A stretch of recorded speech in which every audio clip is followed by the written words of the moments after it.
It reminds me of this quote that Dr. Steve Perry said. He said, before we can ever teach competence, we must teach confidence. Now, I don't know if he coined that, but I think about how do we build our young people? How do we build our educators up in a confident way? How are we building our professional? I know you spend a lot of time developing professional development that helps them dig deep and find their unique gifts. How do we continue to expose the real world to our students and make it a place where what we're talking about here is not so foreign? Yeah. I think one thing is to acknowledge that they live in a real world. Young people are dealing with things that I'm older than most, older than people would think I am. But the realities of what kids are facing in middle school and high school today are things that we might have been exposed to in college or high school. So I think one, acknowledging that the world they live in is very real.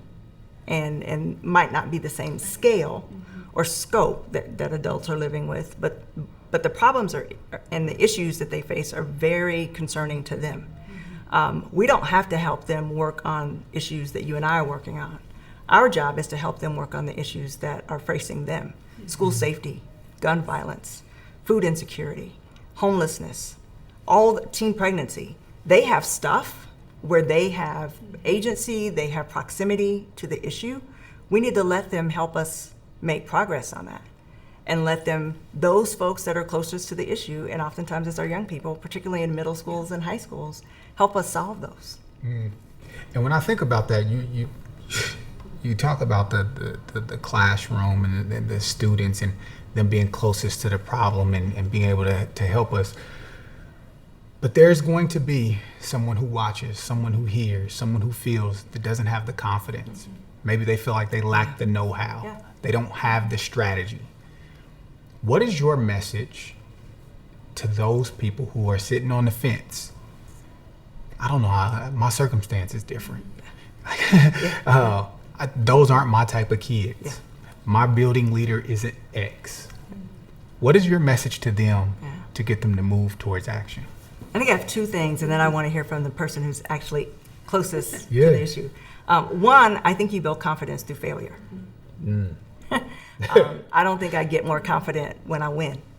I get more confident when I lose and I come back and then I overcome. And being able to sustain a loss oftentimes is attached to experimentation. And if you're willing to innovate, we talk a lot at KLC where this model of change happens when there's discomfort. Discomfort doesn't mean you change 100%. It means that you protect all the things that are really important: the culture, the criteria, how kids get to school, all those things, you protect those. 85% of what you're doing, you keep the same. You let 15% go so that you can play around in that 15% space. And then you call them experiments. That's what we do. And we encourage people to say, because an experiment, it might work, it might not work, right? The very term experiment leads us to believe that it might not do what we think it's going to do. But if it does, and if it doesn't, what did we learn? And I think through that, you're giving them permission. You're giving them permission to try. And that's what I would encourage. If a student's coming to school and that food scarcity or something has happened in the news, or they're not feeling safe in the building, their mind's not tracking that lesson anyway. So I would say encourage that space to be a safe space. Set out a timer for the next 15 minutes. Let's just talk about it. Let's circle it up like I talked about before. Let's just talk about it. This is a safe space.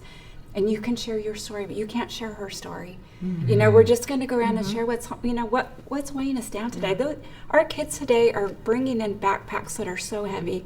I like to think about, I want to give them permission to take them off for a little while. When they walk through my door, you have permission to take it off for just a little while. And just be here. And so I'm going to give you all permission to leave. But I want to say thank you. Thank you. I want to say thank you for your vulnerability. I want to say thank you for your humility. I want to say thank you for sharing your knowledge, because the only way that we get better is if we continuously share and seek to drive a better society, to drive the place that we want to get to.